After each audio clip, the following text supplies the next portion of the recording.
स्वागत करतो। आज एक विषय श्री सर यांनी जे सुयश विद्यालयाची इमारत अनाधिकृत आहे म्हणून जे उपोषण सुरू केलेलं होतं त्याच्या बाबतीत काही पत्रकार बांधवाचे फोन आले आणि मग त्यांना ते देण्यापेक्षा सर्वच पत्रकार बांधवांना इथं बोलावून वस्तुस्थिती काय आहे याचा खुलासा करावा म्हणून आज आपल्या सर्वांना विनंती केलेली आहे। एक या सुयश विद्यालयाच्या इमारत बांधकामासाठी मी नगरपालिका प्रशासनाची पूर्व परवानगी घेऊनच इमारतीची बांधकाम केलेली आहे। त्याचे बांधकाम परवान्याच्या प्रती मी तुमच्याकडे दिलेले आहे। फक्त विषय हा होता की संस्थेचा सोर्स उत्पन्नाचा नव्हता म्हणून इमारत बांधकाम करताना बँक संस्थेला लोन देत नव्हती म्हणून मी आणि माझी पत्नी सेवेत होतो। आम्ही आमच्या पगार पत्राचा तारण देऊन लोन काढलं आणि मग वैयक्तिक बांधकाम परवाना हा रहिवासी प्रयोजनासाठी दिला जातो म्हणून या इमारतीचा बांधकाम परवाना फक्त रहिवासी प्रयोजनासाठी आहे। फक्त ते आता ज्यावेळेस नगरपालिकेने नोटीस काढली त्यावेळेस आम्ही ते रहिवासी प्रयोजनाचा वापर शैक्षणिक प्रयोजनासाठी करण्याचा प्रस्ताव नियमानुसार नगरपालिकेकडे दाखल केलेला आहे। त्याच्यावर कार्यवाही चालू आहे। म्हणजे बांधकाम अनधिकृत नाही, तुम्हाला बांधकाम परमिशनच्या प्रती त्याच्या झेरॉक्स दिलेल्या आहे। फक्त विषय हा आहे की गुंड सरांना त्यांचा नातू मुलगा आमच्या शाळेत कोणी नाही तेव्हा ते विषय फक्त आमचा आहे की ही आमची इमारत आहे ती 799 मध्ये आणि शेजारी त्यांचे गट नंबर 800 आहे। त्यांनी आम्हाला अंधारात ठेवून त्या गट नंबर 800चा लेआउट टाकला, कसली आम्हाला पूर्वसूचना नाही काय नाही। आणि त्यांनी ज्यावेळेस दगड रोवले प्लॉटिंगचे त्यावेळेस ते आमच्या हद्दीत रोवले। मग त्यांना विचारणा केल्यानंतर त्यांनी सांगितलं की माझी मोजणी झालेली आहे त्याप्रमाणे मी ही दगड रोवलेली आहे।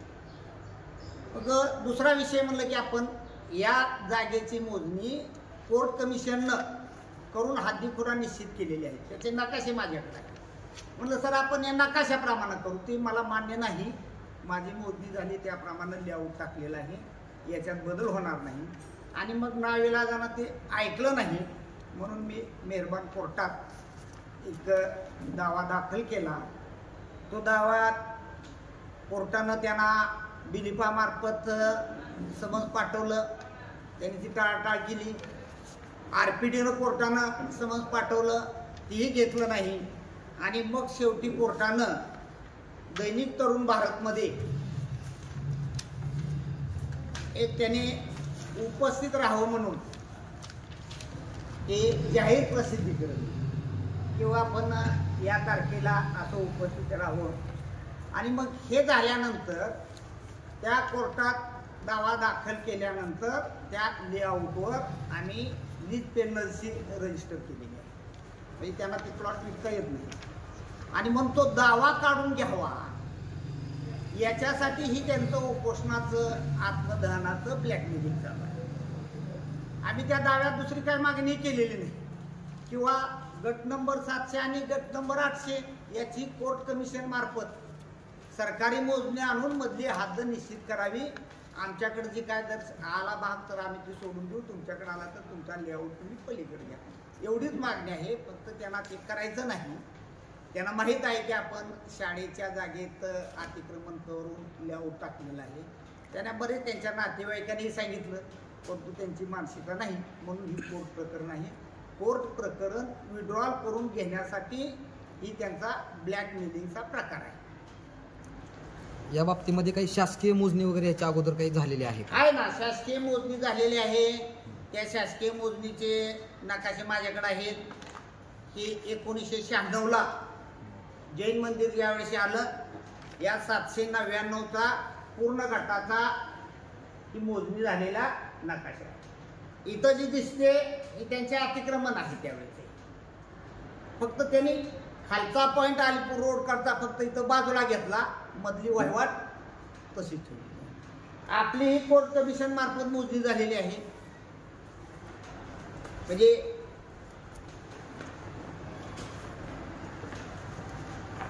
ते आपल्याही गटाची त्यावेळेस कोर्ट कमिशनला मोजणी झालेली आहे, त्याचाही नकाशा आहे. आणि हे जरी दोन्ही मोजण्या जरी मान्य नसल्या तरी आपण संयुक्त मोजणी आणून कोर्टामार्फत कोर्ट कमिशन नेमून संयुक्त मोजणी करून आपण हद्दी पुन्हा निश्चित करून घेऊ, एवढीच मागणी आहे, दुसरी काहीच मागणी नाही. नगरपालिकेने आपल्याला ऍक्ट 53 नुसार नोटीस का दिली?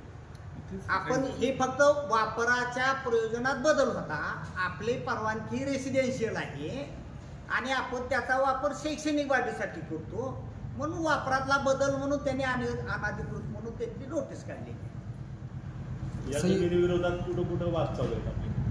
एवढाच फक्त आपण इथंच कोर्टातच फक्त बार्शी कोर्टातच दिवाणी दावा आपण दाखल केलेला आहे किंवा आणि मागणी दुसरी काय नाही. त्याच्यात मी तुम्हाला ती प्रत दिली दाव्याची, त्याच्यात लिहिलंय फक्त वा संयुक्त मोजणी दोन्ही गटाची करून हद्दी निश्चित करून घ्याव्या.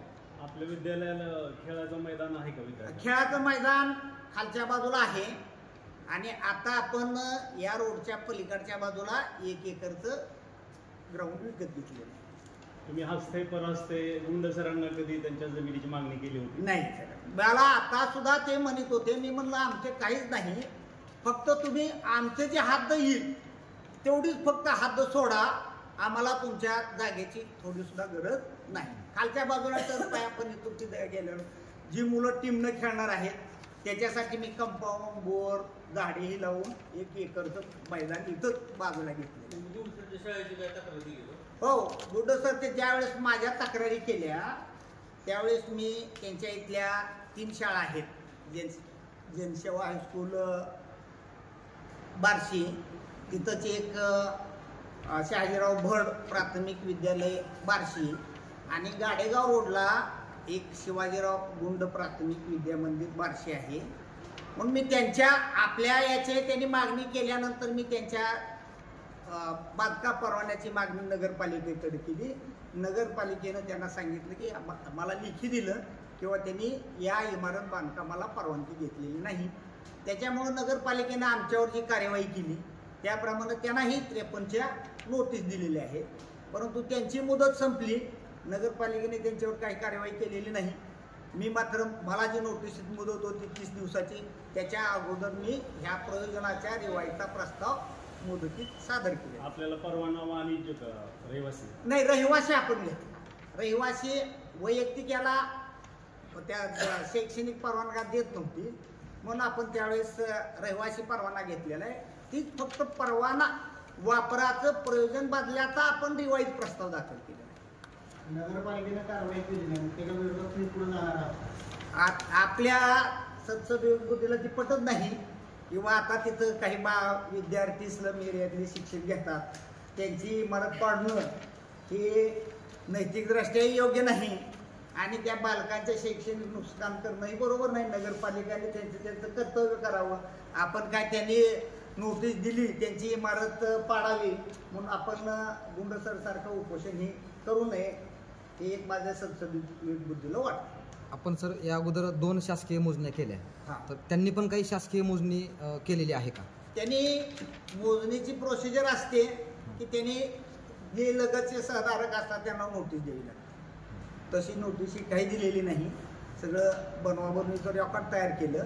त्याच्या विरोधात मी जिल्हा गुन्हे अभिलेख जे असतात त्यांना संबंधित कर्मचाऱ्यावरही फौजदारी दाखल करण्याबाबतची परवानगी सुद्धा मागितली.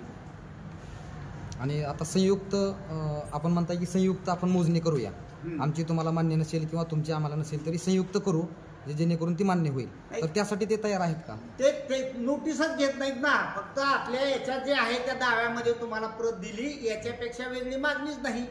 किंवा फक्त कोर्टात त्याने हजर व्हावं, कोर्ट कमिशन नेमल, दोनाचे गटाचे मधले हद्द निश्चित होऊन जाईल, वाद इथंच संपवतो. नगरपालिकेबाबत याबाबत काय बोलणं झालंय का की तुमच्या बांधकामामध्ये नोटीस दिलेली आहे त्या संदर्भात परत तुमचं बोलणं झालं? अंमलबजावणी झाली का नोटीस? नाही, आपण नोटीस दिलेली आहे. त्याने जे परत सर्व प्लॉट जे वेगवेगळे आहेत त्या पद्धतीतले प्लॉट वेगवेगळे होते, त्याचं अमॅग्नेशन करून घ्या म्हणले. आपण मग इथं नगरपालिकेकडे करण्यापेक्षा आपण सगळेच येण्याची प्रोसेस चालू केलेली आहे. ओके.